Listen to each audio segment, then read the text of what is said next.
આજે એક એવા યુદ્ધની વાત કરવી છે જેને આખી દુનિયાને ત્રીજા વિશ્વ યુદ્ધના આરે લાવીને ઊભી કરી દીધી છે। ઈરાન અને ઇઝરાયલ અમેરિકા વચ્ચેનું મહાયુદ્ધ। તાજેતરમાં થયેલા ભયંકર હુમલામાં ઈરાનના સુપ્રીમ લીડર આયાતુલ્લા અલી ખામેનીના મોત બાદ મધ્ય પૂર્વમાં આગ ભડકી ઉઠી છે। પણ સવાલ એ છે કે અચાનક આ યુદ્ધ આટલું વિનાશક કેમ બની ગયું? આવો જાણીએ મહાયુદ્ધ પાછળના 3 સૌથી મોટા કારણો। નમસ્કાર, આપ જોઈ રહ્યા છો ચક્રવાત ન્યૂઝ। હું છું આપની સાથે નિધિ।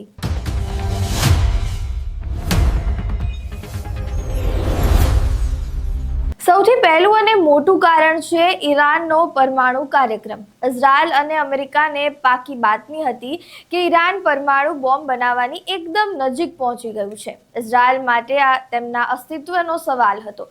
એટલે જ તાજેતરમાં અમેરિકાના B-2 સ્ટીલ્થ બોમ્બર્સ અને ઇઝરાયલની સેનાએ સંયુક્ત ઓપરેશન કરીને ઈરાનની અંડરગ્રાઉન્ડ પરમાણુ અને મિસાઇલ ફેક્ટરીઓ પર સીધો હુમલો કરી દીધો, જેથી ઈરાનના ન્યુક્લિયર હથિયાર બનાવવાના સપનાને કાયમ માટે ખતમ કરી શકાય। બીજું સૌથી મોટું કારણ છે પ્રોક્સી વોરનો અંત અને ઇઝરાયલની નવી આક્રમક નીતિ। અત્યાર સુધી ઈરાન સીધી લડાઈ ટાળીને હમાસ, હિઝબુલ્લાહ અને હતી વિદ્રોહીઓને હથિયારો અને ફંડ આપીને ઇઝરાયલ પર હુમલા કરાવતું હતું। પણ હવે ઇઝરાયલની ડિફેન્સ પોલિસી બદલાઈ ગઈ છે।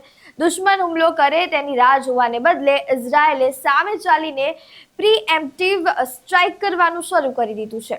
ઇઝરાયલ હવે ડાળીઓ કાપવાને બદલે સીધો મૂળ પર જ ઘા કરી રહ્યું છે। ત્રીજું અને સૌથી નિર્ણાયક કારણની જો વાત કરીએ તો તે છે સત્તા પરિવર્તનનો ઉદ્દેશ્ય। 28 ફેબ્રુઆરીએ થયેલા હુમલામાં આયાતુલ્લા અલી ખામેનીના મોતથી આખી ગેમ અહીંયા બદલાઈ ગઈ છે। અમેરિકા અને ઇઝરાયલ ઈરાનમાં કટ્ટરપંથી શાસનનો અંત ઈચ્છે છે, પણ ઈરાન પણ ચૂપ નથી બેઠું। ખામેનીના મોતનો બદલો લેવા ઈરાને દુબઈ, કુવૈત અને કતારમાં આવેલા અમેરિકી સૈન્ય મથકો પર મિસાઇલોનો વરસાદ કરી દીધો છે। આખા મિડલ ઈસ્ટમાં અત્યારે યુદ્ધના ભયાનક વાદળો ઘેરાઈ ગયા છે। આ યુદ્ધ હવે માત્ર 2 દેશો પૂરતું સીમિત નથી રહ્યું। આની સીધી અસર ક્રૂડ ઓઇલના ભાવો અને આપણા ખિસ્સા પર પડવાની છે।